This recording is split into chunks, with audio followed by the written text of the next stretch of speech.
Hello, my name is Crystal, and I'm going to be talking to you today about why the United States needs to implement shorter work weeks.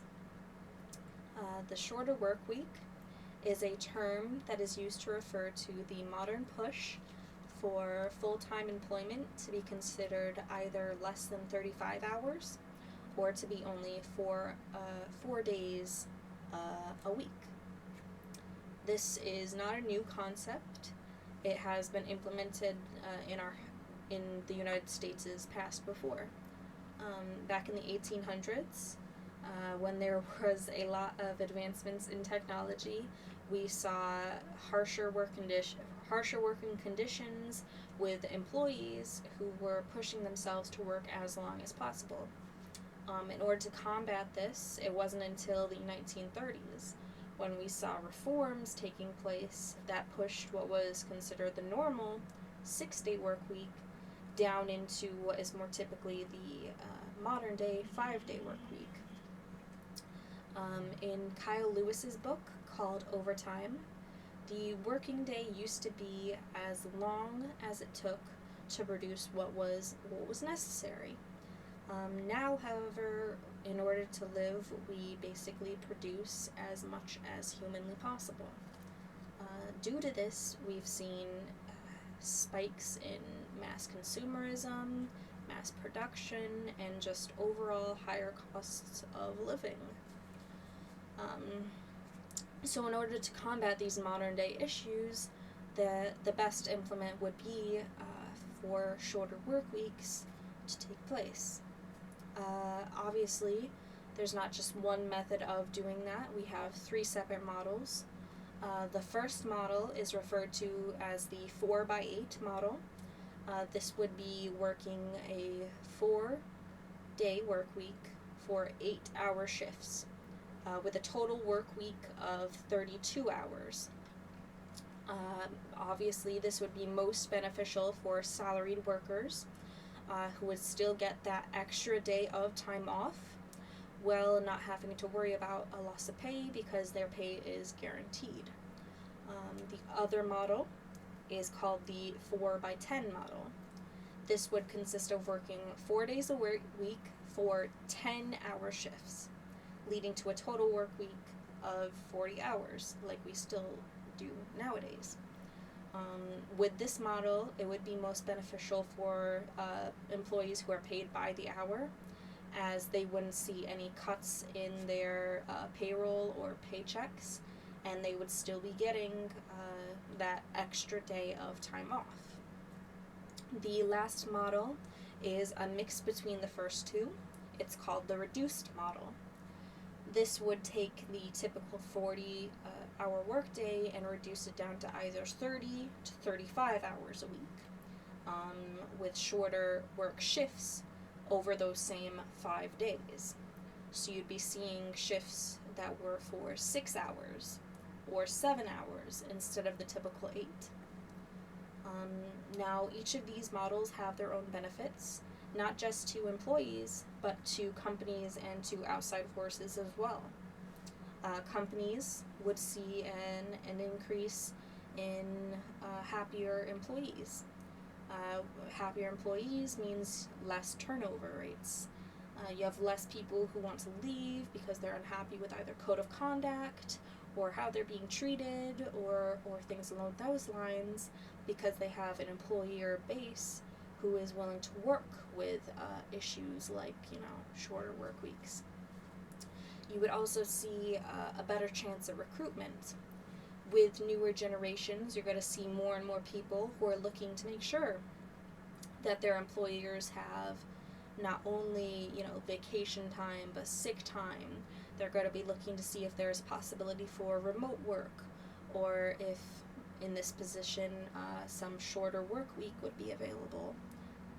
And that would be most beneficial for companies, because they'd have, again, employees that are steady and they don't have to worry about losing them.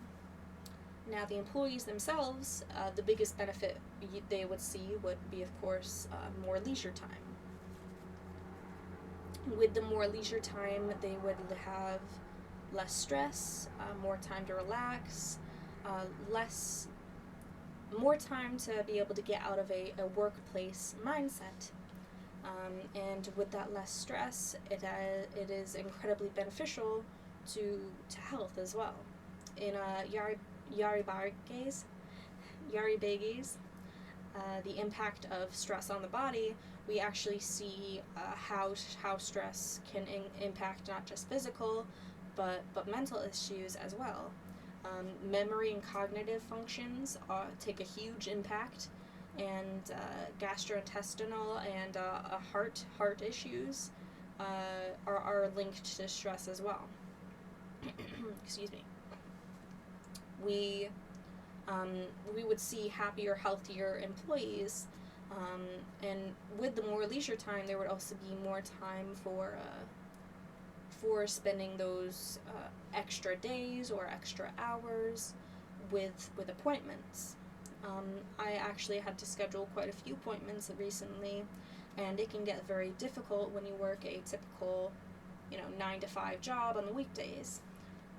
If I had that extra day or a couple of extra hours in my workday to, fit something in to schedule appointments, that would be incredibly beneficial.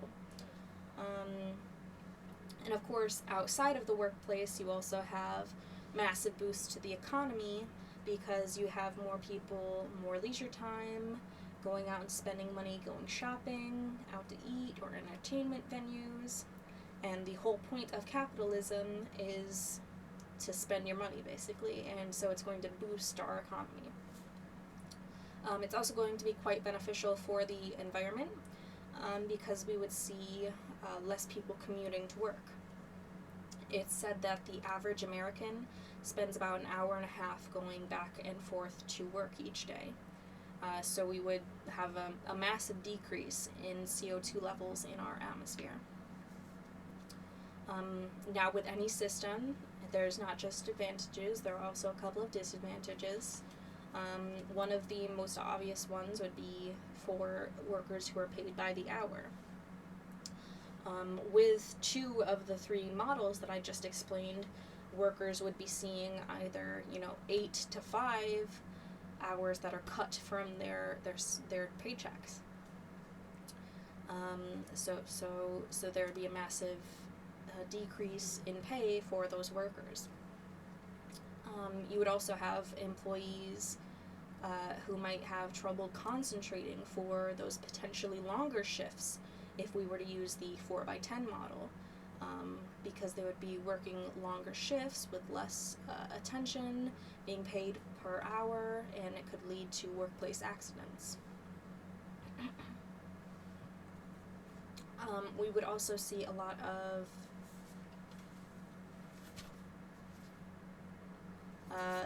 issues scheduling between clientele, because we would have people who would only be available, Monday, Tuesday, Wednesday, Thursday, but we would still have those clients who needed to come in and have an availability for Fridays.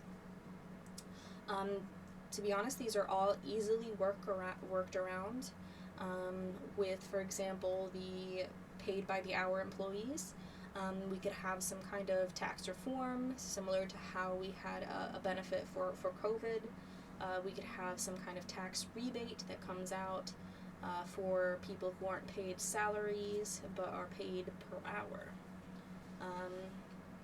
And when it comes to the people who are having trouble scheduling, we could obviously split that up from having maybe not everybody take off Fridays, but maybe split it up between, okay, we still have people available on Fridays, but now we have half the amount of people available on a different day. That way we still have a workforce throughout the week that would just be available at different periods.